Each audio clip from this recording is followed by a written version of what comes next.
समस्त विश्ववासी आप सबके लिए शुभकामनाओं के साथ हार्दिक अभिनंदन है।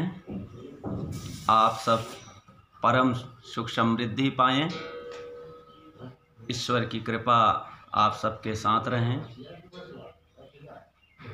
देखिए, आध्यात्म को मथने की ज़रूरत है। आध्यात्म मंथन अगर हम और आप करेंगे तो निश्चित है कि कुछ न कुछ सार देखने को मिलेगा। इसी पर दो शब्द चर्चा हो रहे हैं। दुर्बल को न सताइए, जाकी मोटी हाय, बिना जीव की सांस सो लोह भस्म हो जाए। इसका मतलब इंसान कमज़ोर को सताता है। क्या कमज़ोर को सताना चाहिए? दुर्बल को सताता है। क्या दुर्बल को सताना चाहिए? भाइयों बहनों, जैसे बुजुर्ग हैं वो देवता हैं, असहाय कमज़ोर हैं वो देवता हैं। अगर ऐसे को कोई सताता है तो उनकी जो अंदर आत्मा है, उस आत्मा से जो आह निकल जाएगी यह मुख रूपी जिह्वा से, वो अकाट्य सत्य हो जाएगा। उसे कोई ताड़ सकता है, वो हट सकता है क्या? उदाहरण में आप लोग देख लें कि लोहार जब अपने भाथी में कोयला डालकर लोहा डालते हैं और भाथी की धौकनी को धूकना शुरू कर देते हैं, तो क्या भाथी में जीभ है? भाइयों बहनों, भाथी में जीभ नहीं है लोहार के, तो भी कैसे भी लोहा को भस्म कर जाता है। तो इंसान दुर्बल है, कमज़ोर है, लेकिन उसकी आत्मा वही है। वो दुर्बल और कमज़ोर नहीं है। जीभ मुख में है, वो जो उसकी तड़प ये मुख रूपी द्वार जिह्वा से निकल जाएगा, वो अकाट्य सत्य है, कभी गलत नहीं हो सकता। इसलिए दुर्बल को कभी नहीं सताना चाहिए। यही महान आत्माओं का काम है। अगर दुर्बल को सताते हैं तो दुर्बल रोएगा और रोता हुआ अपने हरि से ही अपनी आह मुख रूपी जिह्वा से बाहर प्रकट करेगा।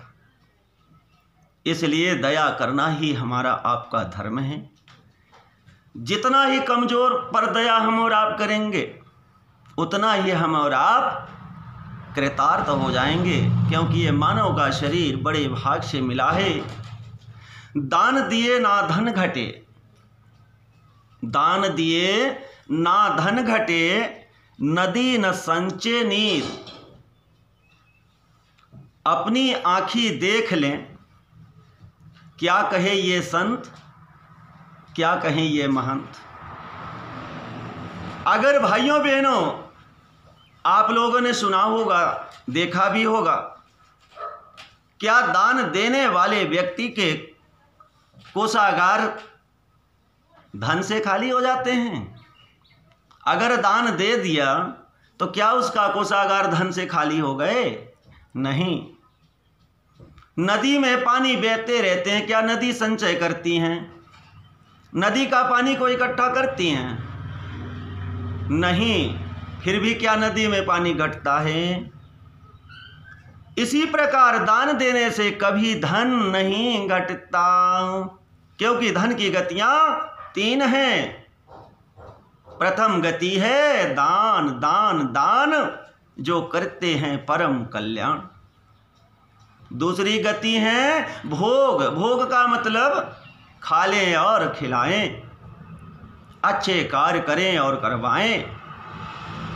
बाकी धन की नीच गति तीसरी नाश है। भाइयों बहनों, ये तन नहीं रहेगा, धन इस तन के लिए क्या काम में आएगा?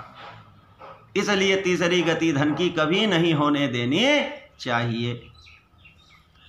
कोटि नाम संसार में प्रभु के कोटि नाम, करोड़ों नाम है, तिनते मुक्ति न होए। क्या कोटि नाम है, इनसे मुक्ति हो जाएगी? नहीं।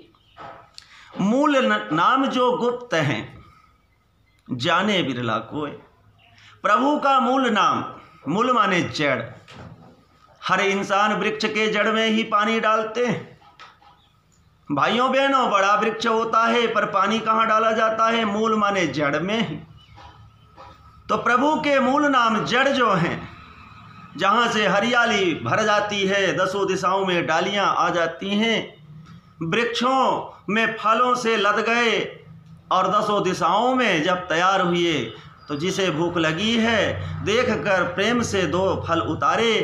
वृक्ष नहीं कहेगा मैं इतना ठंडी गर्मी बरसात सह के, पर भाइयों बहनों तैयार हुआ तो उसके मूल जड़ में ही पानी डालने से। तो प्रभु के मूल नाम जो गुप्त शायद कोई ही लोग जानते हैं, और जो सच्चे हैं वो अवश्य जानते हैं, और उन्हीं के सत्संग में जो आते हैं वो भी जान जाते हैं, और जान करके अवश्य अपने प्रभु का ही हो जाते हैं। भाइयों बहनों, इसी वाणी के साथ वाणी विराम कर रहा हूँ। विश्व का कल्याण हो, यही कह रहा हूँ। जय श्री राम।